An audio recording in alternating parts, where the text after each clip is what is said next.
Good evening and welcome to our first One Small Step live event. I'm Justin Cummins. I'm an OSS facilitator and I'm going to be your host tonight. So where's everyone joining from? Go ahead and put your city and state into the chat.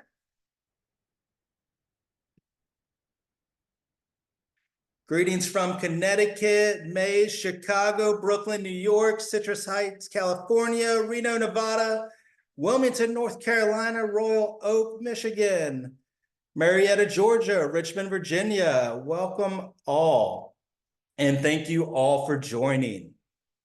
We'd love to see your faces, but if it makes more sense for you to have your camera off to listen more intently, that's completely okay.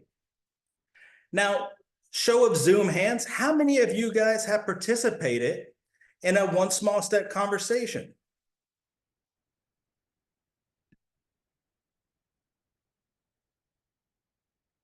All right. So quite a few people have. That's awesome. Well, I want to thank you again for all coming and joining today. In a few minutes, we're going to meet our participant guests, but before then, we're going to talk a little bit about tonight's program. This is going to be the first of many One Small Step live events. And now I'm going to talk about meeting our participant guests, Torsky, Dobson, Arnold, Caitlin, Johnson, who are going to share about their One Small Step conversation experience. And at 6:30, we're going to have the opportunity to ask them some questions, or if you have questions for the OSS team, you can ask those as well. Now, feel free to share your comments and reactions in the chat, but we ask you to please hold all questions until the Q&A portion, when we will invite you to add questions in the chat at that time. So let's get started. For those of you who haven't participated in a One Small Step conversation, you're probably wondering what OSS is. Here's a quick video that explains what it's all about.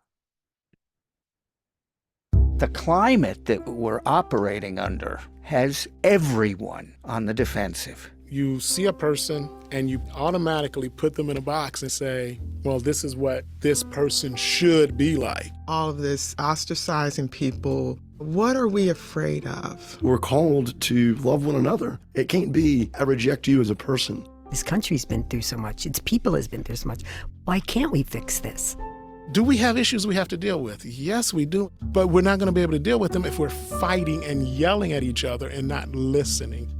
Yeah, she has an accent. Oh gosh, she dressed funny, but we're talking the same thing. Mm-hmm. We're all concerned about our children, concerned about the world we live in. A lot of people wouldn't even think we should be here talking to each other, but I'm sorry, I disagree.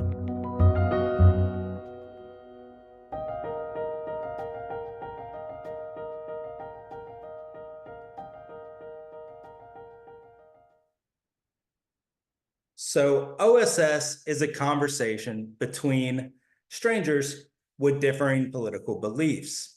It's based on the idea of contact theory, the premise that personal interactions between people of different groups have the power to increase connection and decrease negative attitudes towards each other.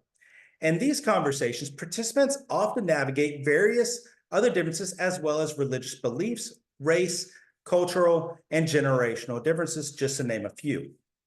Most folks usually find that they have at least one thing in common, and that was definitely the case with tonight's guests. Let's meet them now. I would like to introduce Torsky, Dobson, Arnold, and Caitlin Johnston, who were complete strangers before they met in person in Richmond, Virginia for their One Small Step conversation. Welcome, Torsky and Caitlin. I did have the pleasure facilitating y'all's conversation. It is so great to see you guys again. Can you guys introduce yourself? Torsky, we will start with you. Hi, good evening, everyone. I just want to say right off bat, I'm so excited that so many have come in from all across the United States, maybe even across the globe. So it definitely shows that there is a need to have these kinds of conversations to find more common ground than things that separate us. My name is Torsky. I go by Toy, and I am originally from a small town right outside of Richmond, Virginia.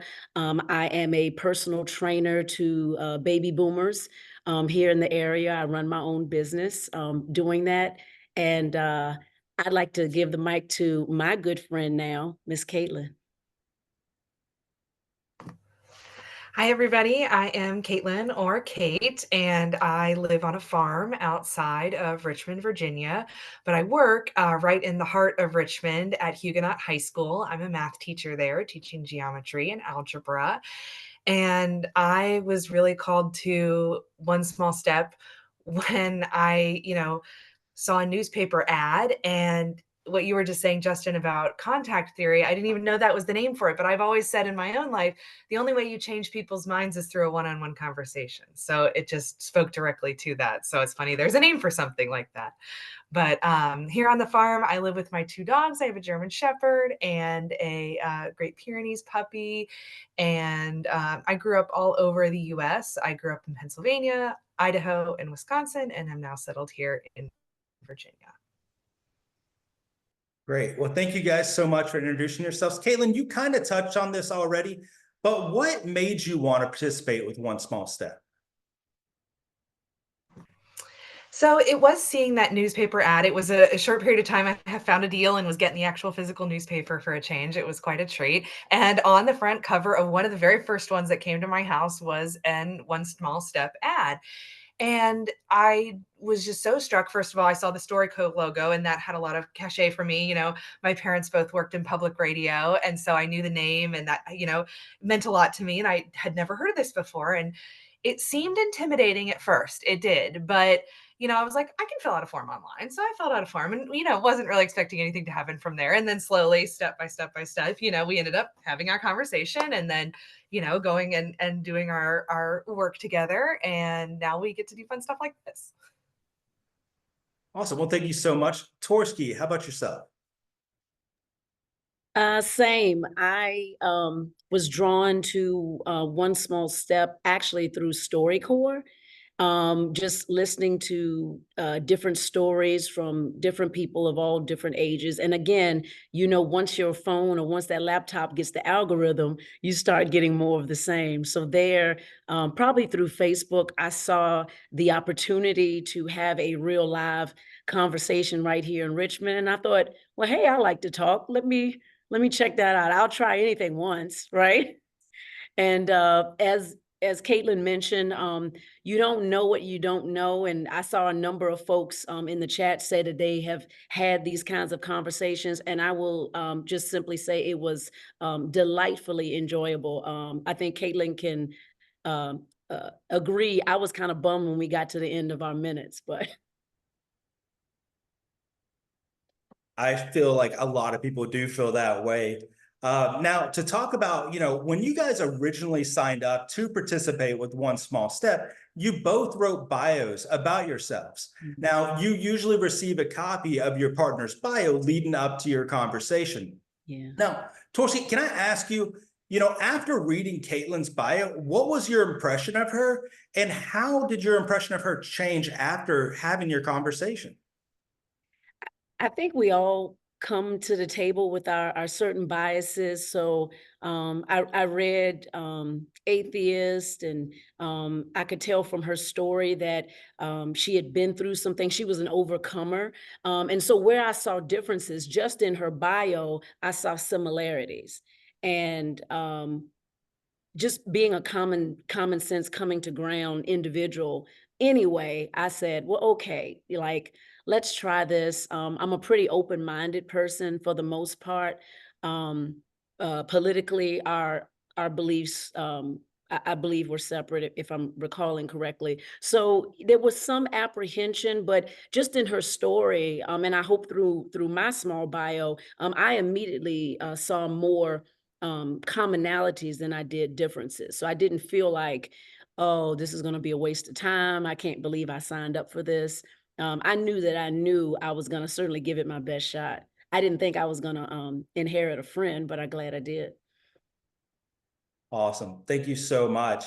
And Caitlin, after receiving Torsky's bio, what was your impression of her, and how did it change? We haven't actually talked about this before, so it warms my heart that we had very similar reactions. I read yours and I was sort of like, did they make a mistake? Are we actually like supposed to be paired together?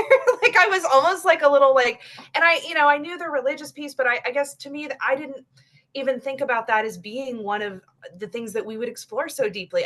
My mind went to politics immediately, and maybe because I found it in the newspaper and my mind was there. But so I also was really maybe primed for our similarities more than our differences, but then the differences we ended up exploring were not the ones that I expected, which was a real treat. All right. Well, thank you guys again. So it's time to finally hear some clips from Torsky and Caitlin's conversation. Now, audience, I want you to listen closely to their conversation and notice how Torsky and Caitlin actively listen to one another with curiosity. Let's go ahead and play that first clip. Now, politically, there was never any conversation in my home about who do you side with politically, who that you didn't. I don't recall voting with my parents. We didn't have those experiences. I don't recall definitive lines in the sand of, you stay away from them Democrats, or don't you side with those it was those conversations were never had. Is it just because those topics didn't come up, or yeah. In a nutshell, yeah, right? Because that's just so different from my experience. Yes. I remember from a very young age voting with my mom and talking about, women getting the right to vote and how important it was that we, and like being very like explicit about that, and my parents not telling me who they voted for because they didn't want to influence me. Now, when I got older, we talked about it, but like as a young child, that's why I'm sort of understanding, like, how did that not even come up? Because for me, that was just the air we were swimming in. That was and maybe that came from listening to, news all the time on the radio or something. I don't know.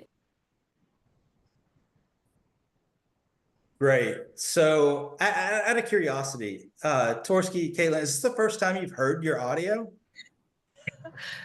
I listened to a little bit of it and then I had to stop. I sent it to like pretty much everyone I know and was like, okay, I feel good about how it went. I don't feel the need to like go back and like make sure it's good before I send it to everybody. But I know you listened to it, Tor. I did. As soon as we got it, I had to listen to it from beginning to end. And immediately I caught all my ums. I counted them, right? And I definitely had some, what do you call them? Filler words I kept saying in our conversation. I was like, wow. And that kind of, I think, confirmed, like there was a level of anxiety and kind of hesitation when we first started. So I think you lean on those, words to kind of fill the gap so that you can basically have an intelligent, cordial, conversation. So a lot of my hang up words were cited, but no, to hear it now is almost refreshing. It warms my heart. But I feel nostalgic listening to it. I only listened to it one time. Yeah. I mean, I definitely feel like a lot of people do, they walk into these nervous, and I feel like, that's a good thing that showcases how we communicate when we are nervous and how it transfers over. But to bring us back to the clip that we just listened to, you guys talked about, foundational experiences that shaped your beliefs. Now, Caitlin, can you tell me about how these different experiences transferred those beliefs into your adulthood and how they impacted you?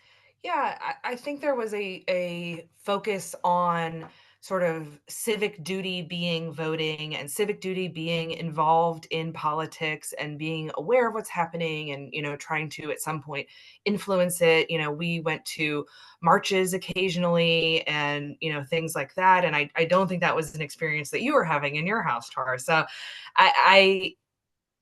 to me, that was the norm, and I wasn't aware that other people weren't as politically active as I am. So as an adult, I actually have to kind of stop myself from being so involved. It drains me of the ability to be involved in other things in my life. And funnily enough, my partner Charles is completely disinterested in anything to do with that. So part of me is like, okay, that's the role in my family now. I get to be the person who's involved in, the outside pieces and the current events and things like that. And so it gives me joy, but I also have to, build a little bit of a wall because, you got to protect your heart and protect your peace.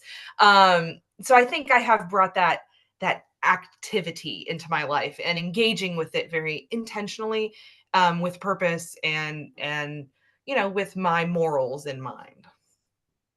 And to add to that, Caitlin, for me, because there wasn't a conversation, there wasn't any focus on those areas. And I came from a dual earner family, but neither of my parents were college graduates. And I do believe as you learn more and leave your hometown, I guess, and have experiences, you would pour different things into your children. And so being one of the first in my family to go to college and get a college degree, I was rather that person with my kids. My kids went to the voting booth with me. We had conversations. We sit down and well, at the time they're adults now, but we sat down and watched political debates. They were talking about it in school. We were talking about it at home. But more importantly, Kaden, I never wanted to twist their arm one way or the other. I just like to present things as they are and hopefully give my kids the seasoning, I like to call it that maybe your parents gave you, so that in turn they can have that kind of, molding and effect in their own families. It's funny you should mention the first generation college thing because both of my parents are first generation college or first in their entire families to graduate college. So I think there definitely is something to be said for that, awakening that. And I think about that now teaching my kids who, if they choose to go to college, will be most of them the first in their family to graduate college. So I'm teaching those potential students in there as well. Yeah, it was never not to have these conversations with my kids. I knew that because they became important to me as an adult, maybe because of the absence of, no conversations in the home. So yeah. Well, that is truly amazing, looking back at it now, and it even gives more insight into the conversation. But you know what? Let's move on and let's hear another clip from y'all's conversation.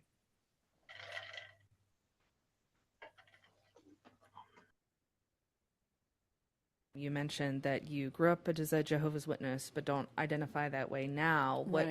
What's that evolution been like for you?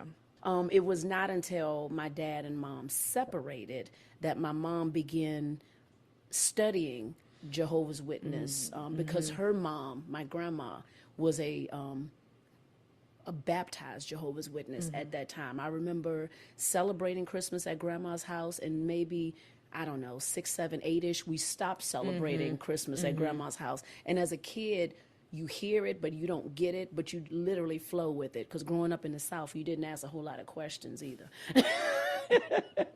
Very traditional parenting. But once my parents separated, my mom began to study as a Jehovah's Witness. So as her kids, you study what your mom is studying. You go to the Sunday morning ministry school, because there's definitely a lot of more tenets of eliminating certain paganistic and secular holidays, celebrations, which did not go down very well to a 10-year-old, right?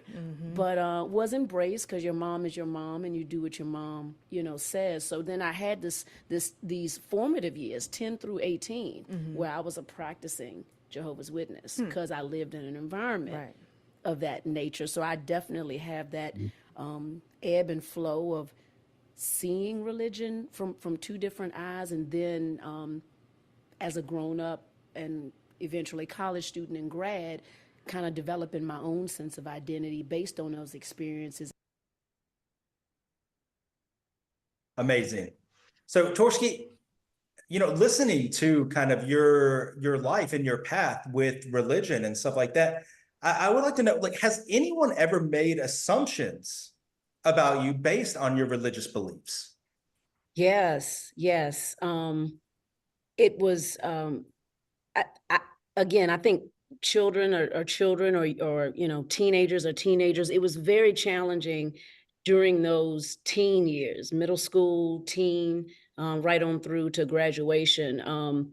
Sometimes it came from a teasing place, right, from other kids.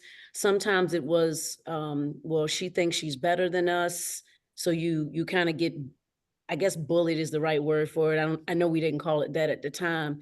And I'm no pushover, so that didn't last real long. But at any rate, but yeah, it was, and I guess the always having to explain yourself. So every time there is a Christmas gathering in the class, I wasn't participating. I might have even been at school, but I didn't participate in that. None of my friends' birthdays, when their parents bought birthday gifts and streamers, all of that was off limits to me. It was just being a 10-year-old, 12, 13, et cetera, and having to explain that every time. It just became very, very taxing, I think, for a young person. I can totally see that. Yeah. So I mean, even to teachers had questions, so yeah, I'm the student, but now all of a sudden I'm the teacher too. So yeah, it definitely defines like who you are as a person, because you're constantly having to explain to people. right. So this definitely, I feel like, gives insight to Caitlin about, like some of what you've been through. And I think Caitlin can kind of relate to that. And we're going to see that in this next clip when Caitlin talks about a conversation that she had with some of her students at school.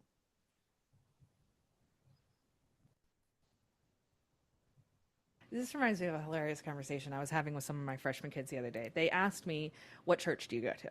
And that was just the first question. So I said, "I don't go to church." And then, "Oh, you don't go to church? Okay. Yeah, I don't believe in God. I'm an atheist." And the first question they asked me was, "How are you good then?" And that to them, in their minds, those two things are inextricably Synonymous, linked. Yes, yeah. exactly. Yeah. And I think that's where it struggles for me. And it was an interesting thing to, like, off the cuff, like, okay, how do I explain that, to me, those things don't come from stories or books.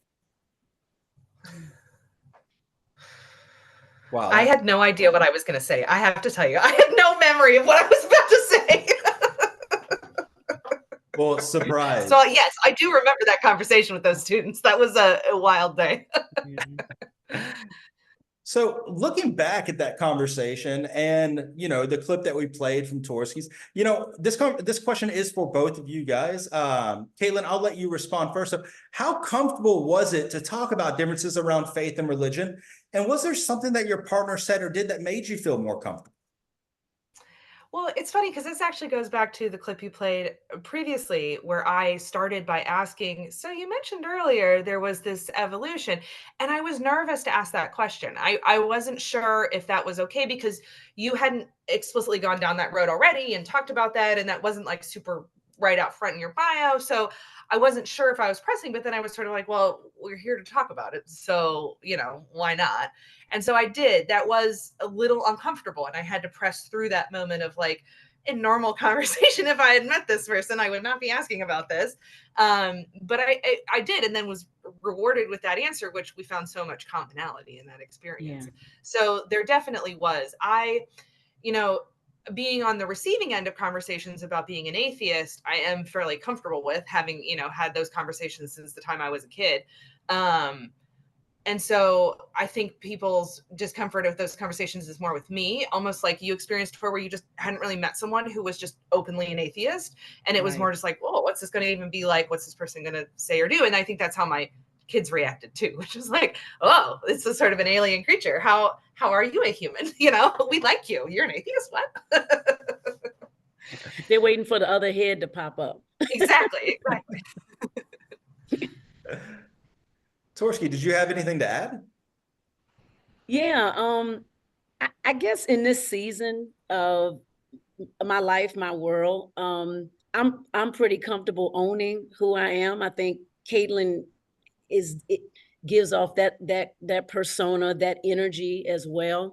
So it wasn't challenging to talk about. I think Caitlin's questions really made me think a little bit, not so much oh, you practiced as Jehovah's Witness when you was a kid? Tell me about that. Like she felt comfortable, and I think we created a culture in that space where she did deep dive on me, and I was like, "Ooh, hold on, how am I supposed to respond to this one?"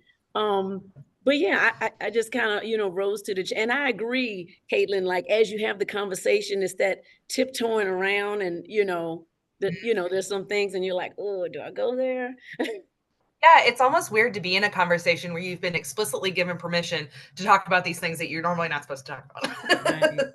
Right. 100%. Yeah. So we're going to move on to our last clip from y'all's conversation. And honestly, this is my favorite one. I desperately want to participate in service of my community. And it is so hard to find that not connected to religion. And I struggle with that because I want to do good and I really want to do, good works, but I don't want to do it along with this side of, what I feel like is a myth, And so I hear you talking about what you see as, Christianity, which is those good works and helping others and doing the right things. Right. And I don't know, I guess that's where I struggle. I really I have looked high and low for secular organizations that do those kinds of work. And it's hard to find. They do exist and you can do them, but there's part of me that, wants to pretend to be religious so I can get the social aspects and the community aspects, because that is such a benefit that comes along with it that I do miss in my life. That. Yeah, and I'm aware that I'm missing out on that, and I know that that's what my mom was seeking through her, wishing she could believe and wanting to be a part of something like that. So I don't know. You see why it's my favorite. Yes. So, right there, we learned that, both of you care so much about community outreach and being a part of your community in Richmond, Virginia. Now, y'all have this mutual interest in community service. Torski, I know that you were really involved with some of that outreach. Could you give us a little information about, that volunteer work you do and how long you've been doing it? So volunteering, I think, has been in my bones since I was a kid. My mom was very, very big on this, and we would go with her different places. And as a mom myself, I kind of took that to the next level. So the organization that I'm very, very actively involved with now, and Caitlin can tell you what she said when I told her the title of it. It's called Blessings Warrior RVA. And this organization, we support the homeless and unhoused of Richmond, Virginia, 365 days, 24/7 for the most part. Unlike some other organizations, and I'm certainly not discounting anybody's positive efforts to the community, we serve our unhoused food, blankets, sleeping bags 24/7. So after Thanksgiving's gone, after Christmas gone, after all the photo ops, we're still there in January, we're still there in February, we're still there in March. And so the title alone, when we were having this conversation, and I mentioned this to Caitlin, she had a response to it, but I have solely and certainly in groups fixed 120 lunches at one time, including the sandwich, the drink, the chips, the cookie, the whole nine. We've cooked dinner for the homeless. I'm a real big foodie, and I love to cook and I love to try new recipes. So I've got a mean lentil that I've heard those in the unhoused community really like. So I'll probably be going back there in a few weeks. It's getting a little cold here in Richmond, Virginia, maybe colder in some other places. And in turn, we also offer what we called our egg ministry. We serve hard-boiled eggs to the unhoused. And for me, that's 120, 180 at one time. It just depends on what I sign up for and what my heart and my energy level will sustain. Amazing. Well, thank you for all the work you do out there in Richmond. Now, Caitlin, you showed so much interest in going out, and I remember distinctly what you said in that call. The first thing you heard was blessings RVA, and you're like, okay, it has to be connected to a religious organization. But I think you found out differently. Am I right? Yeah. Yeah, it is just a group of awesome people who want to just help. It's not, it doesn't come with a helping of, a side of a story or religion. It doesn't come with, oh, well, you need to do this or, come to our service or anything like that. It's just, hey, we're here. You want help? We're happy to help. And another thing I really like is that, like so I did after our call, we left together, ended up walking out, riding the elevator down, and we decided to exchange numbers, which, was again, a little bit of I can't even remember who was who, but we were like, okay, are we really going to do this? And we did exchange numbers. And then you started texting me some dates. You said, hey, we've got eggs coming up. Do you want to shell some hard-boiled eggs with me? And so we did. I think it was 120 together, and we packaged them up and shelled them, and we sat in my kitchen and made a whole big garbage pile of eggshells, and it was great. I really, really enjoyed it. And what I love too is you take those eggs and you give them to a person who's really close to the unhoused community. It's not somebody who's coming in from the outside. It's people who have been there, know exactly where they are. The folks who are, in need know exactly where to find them. It's all very well done, efficient. And so we can help. Very well orchestrated. The foodies Yeah. can help in the ways that we can,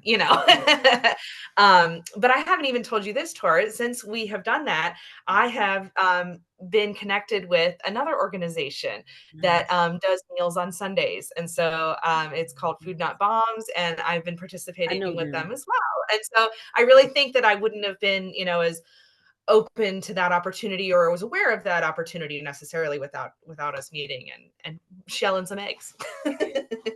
So that is a perfect segue into my wrap-up question for you guys. What was the most important takeaway from this experience for you both personally? That's a big question. I really think that to me, that it's worth pushing through those moments of discomfort, because there likely is connection and community on the other side. And in those moments where you're questioning, should I ask that person if they want to share their number? Should I, say yes to cooking a meal on Sunday? In those moments where you feel discomfort, say yes and try. I think I learned that.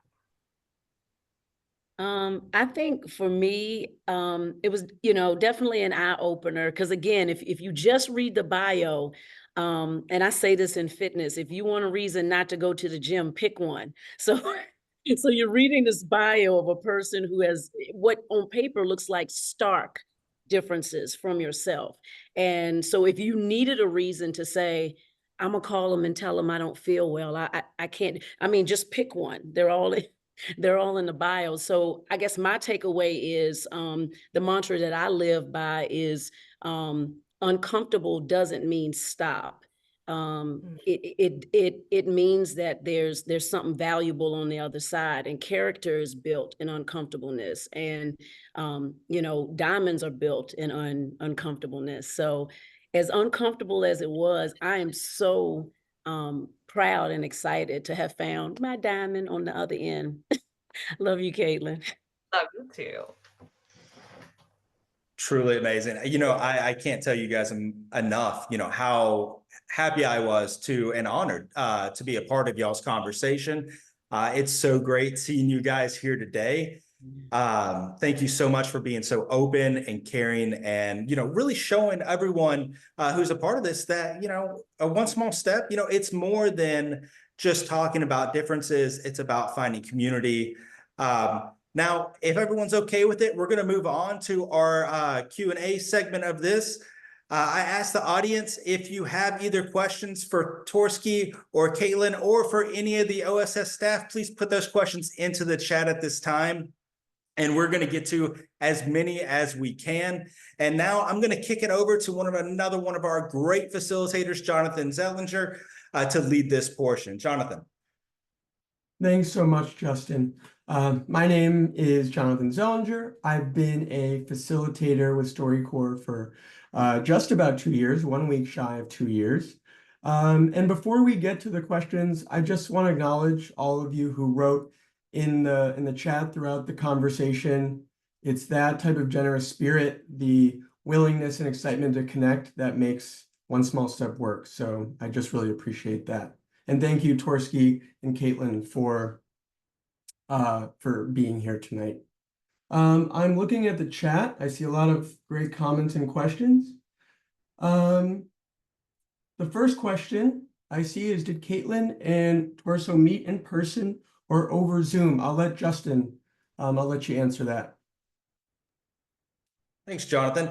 So Torski and Caitlin actually met in person at Richmond, the University of Virginia, Richmond Center in Richmond, Virginia, for the first time earlier this year. I believe it was in March. Am I correct, Torski and Caitlin? February? Yep. But yeah, so they met for the first time, coming into this, complete strangers, didn't know each other whatsoever. So the in-person experience, I think they both really enjoyed. Awesome. Thank you, Justin. Yes. I see some great questions. I'm going to take Tina's question. I'm going to read it, and that's for Torski or Caitlin. Were there any parts of the conversation you regretted, didn't want to share publicly? That's really interesting. I would say for me, no. And part of that was that I felt very prepared to say no. And they really gave a really good framework for, the conversation, how it was going to go, and how to sort of move to a different question if the line got uncomfortable. Ours did not. We really flowed through topics that sort of naturally came from one to another, and I think we both naturally felt comfortable with. Obviously, correct me if I'm wrong, Toy. But for me, the prep before and day of really made that comfortable and not an issue for me. Yeah, I have no regrets of anything that I shared in our conversation. I wrote a lot. Again, everything that I was willing to share and expand on was already in my bio, and I didn't leave there thinking, "Wow, I shouldn't have said that." I think the framework for the One Small Step opportunity allows for that generosity. That if there is something that creates that anxiety or something, that you can skip that question or just not answer that question. So Thanks so much for answering that. I think those are great insights, and I know that that fear can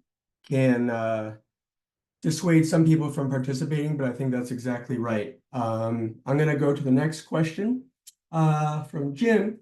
What kind of information do you need to give when you sign up? I'm going to pass that to OSS Director Jonathan Webster.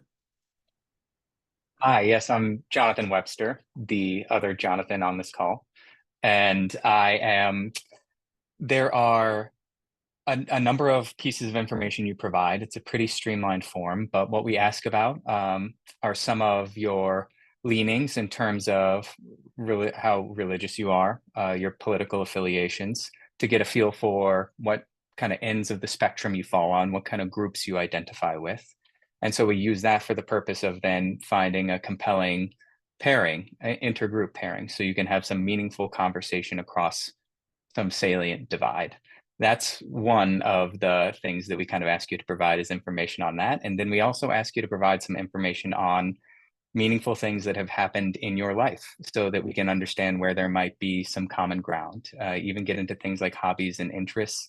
That's another reason that we ask you to fill out a bio, is because people really do a wonderful job taking that space to tell a little bit of their own story. And there is just so much that that gets baked in there. So not to intimidate anyone when you're signing up, you can start your bio however you want to do it. It tends to flow, but those are the kind of key categories of information that we ask for when you sign up. Awesome. Linda Marshall, I really appreciate the question you asked. What kind of prep do those of us who do it on Zoom get? I'm going to let one of our seasoned schedulers and facilitators, Marie Lovejoy, answer that question. Hey, y'all. So if you sign up for a One Small Step conversation and we get you on the schedule, you have a 1 in 3 chance of getting a personal phone call from me. And I will answer all of your questions, and I will go over some left brain kind of stuff, like what buttons do you click on to get into the virtual recording space? And I'll also spend some time having a conversation with you, going over some right brain stuff, like what are you going to talk about? What kinds of questions are you going to ask so that you can get to know how your partner came to believe what they do?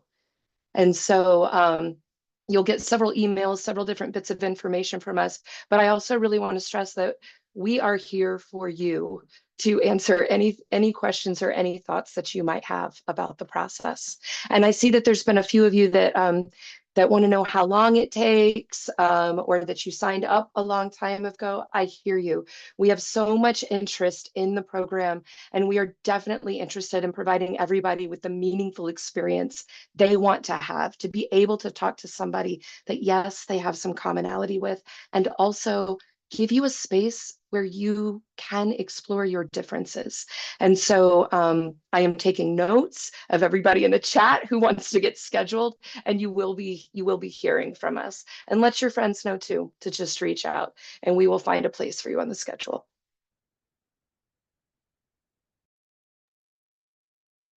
Awesome. I am seeing a few more questions.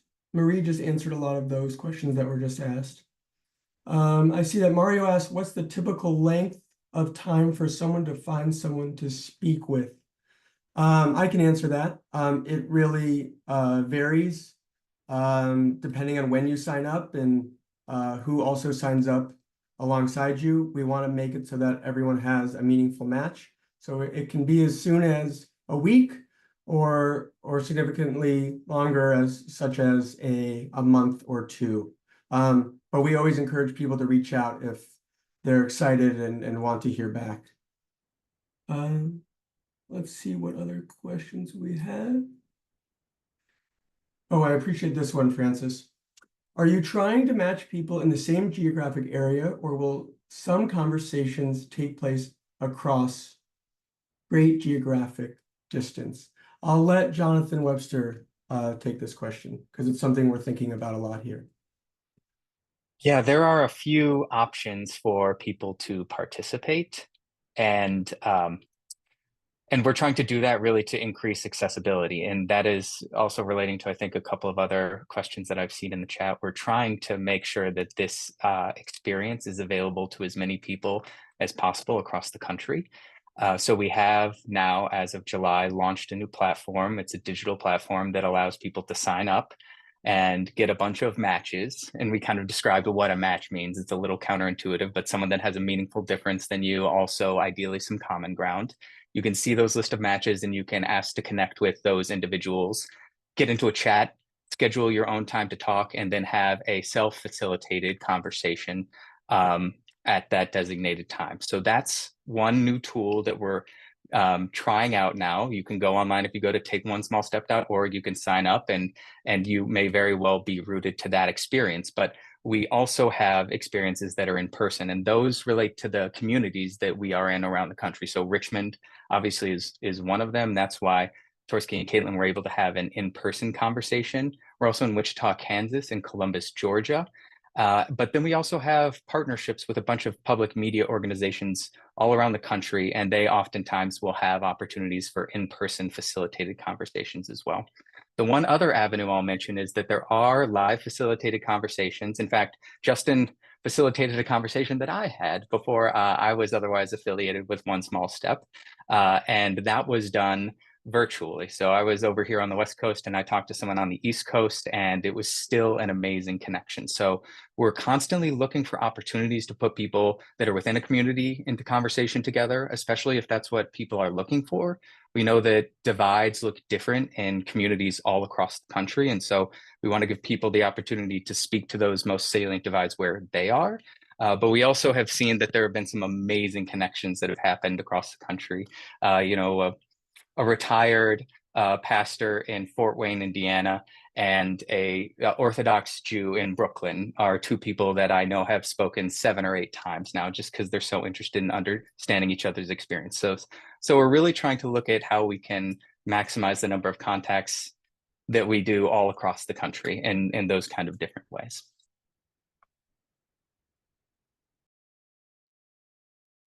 Thanks so much, Jonathan. I see a question here that I'm excited to have our field manager, Jim Morgan in Richmond, answer. Mike wrote, OSS seems like such a wonderful project. Thank you. Aside from engaging in a conversation, are there also volunteer opportunities with OSS to help with the process and production? I'm asking Jim because Jim works with a variety of people on the ground, and I think he has a great sense of how people can be of help to this project. Thank you very much. Jim Morgan, I'm in Richmond, Virginia. And yes, we are always looking for people who want to be what we call our OSS champions, people who are out there, one, helping us spread the word, two, helping us with various projects that we may be involved with. So we are beginning what we call second step events. So we're taking past the first step event, moving into second step events where we're having walk and talks and coffees and conversations. So we're in this new phase now, which is very exciting. And so anybody who wants to step in, just reach out. If you have somebody local on the ground, we're local on the ground in Columbus, Georgia, Wichita, Kansas, and Richmond, Virginia. But we're always looking for people and champions in those areas because we will put your talents to use creatively. So just reach out to us through StoryCorps, and I will also drop my email in the chat so that you can reach out to me directly. Appreciate that, Jim. I've been seeing that we're getting close to time, and I don't want to disappoint anyone, and I just want to give fair warning we might not get to answer every question. I appreciate this question I see here from Jeannie Smith. Question for OSS. What have you learned is the motivation for people to sign up to have these conversations? I'll actually take the first stab at this. I think this is what makes OSS distinct and meaningful, is that people are signing up for a variety of reasons, and they can sort of explore those reasons in real time while they're having a conversation. I think some people sort of feel social atrophy after the pandemic. Some people are just really curious to talk to someone who might not have this, similar experiences in a different perspective. And a lot of people who participate, I think, just feel overwhelmed and a bit scared about the divisiveness, political or not, in our country, and they want to do their part. And I think having all of those reasons come into one space and getting to talk those through, that's sort of what makes me excited to be facilitating. Does any other facilitator or anyone on the team want to add to that? Yeah, I'll chime in. Like Jonathan said, these conversations, they're the conversations that you can have with someone that, is not in your family. Like a lot of families right now are going through this time period where they have disagreements. And for you to be able to go into a space where you have a facilitator there that can help out and help you have these types of conversations with a complete stranger, it takes away a lot of that fear that we're feeling right now and the tension between each other. And you realize that, like, it's really not so scary. You have the facilitating team to back you up. You have questions, the whole OSS program. And then on top of that, a lot of people, I feel like you don't have the sense of community that we used to have. And I think one small step is something that's bringing that to the table and allowing people to build the community that they want and that they miss and that they want to have going forward. Torsky and Caitlin's conversation and what they're doing now, it really shows what I feel like is a lot of people's desire to have that sense of community. And I think truly that's what one small step is. Jonathan? Well said, Justin. We're coming close to time. I do want to give an opportunity to answer Jill's question because I think several people had the same one. I signed up a couple of years ago, but did not yet have the opportunity to participate. I will continue to patiently to be waiting my turn. I'm actually wondering how much of my bio is still totally accurate. Is there anything in place to be able to see what I wrote and possibly update it? I'll answer this. First of all, thank you, Jill, for being so patient. I just want to note that we are recording this conversation, and that also includes the chat. So we are going to take all the names of everyone who wrote that they've been waiting and they want to participate, and we'll try to expedite that process. I really appreciate you talking about the accuracy of your bio. You can reach out to us to update your bio. We don't always have the bandwidth to update every single person's bio. And I think that is actually an opportunity in conversations when your bio is being read. I think it's a great conversation starter, talking about what has changed since, you wrote your bio. And it's sort of, a little bit of a time capsule. I always appreciate when conversations start in that tone of what's changed and what's no longer accurate. I also think it sort of lessens the temperature. It's humbling. And the last question we'll take, I saw it, I don't see it now, but it was about, yes. Amy asked, have you ever done this for campus communities? I'm so glad you asked, and I'm going to pass that to Jonathan Webster. Thank you, Jonathan. Yes, we do some of this work for campuses right now. In fact, we have a number of campus partnerships, 3 officially and a number of others that we're looking at. And we're kind of looking holistically at how we begin to integrate OSS and our methodologies into college campuses. They're really unique, but vibrant communities. So there are all sorts of groups that we're looking to partner with. And each campus is a little bit different. So we're coming up with a nuanced approach, but really kind of the core of what we're going to be doing with campuses and starting to do now is introduce fellowship programs and teach students how to have these kinds of conversations, how to facilitate these kinds of conversations on campus, and really start to bring together their communities and the communities within their communities to have these conversations there on a small scale and grow from there and begin to loop in alumni, begin to loop in other members of their community, and really use them as kind of a central hub of people that are committed to this idea and ready to participate. So it's a really exciting kind of new thing that One Small Step is doing, and we're hoping to grow our impact on campuses quite a bit over the course of the next couple of years. Appreciate that, Jonathan. Before I pass it back to you, I just want to say, for all those who didn't get their question answered, I'm putting the email to reach out with any more questions that you have. We're happy to answer those. Each one, I think, is incredibly valuable and helps us understand what you guys are thinking. So I just so appreciate that. We're going to start wrapping things up, and I'll let Jonathan Webster take it from here.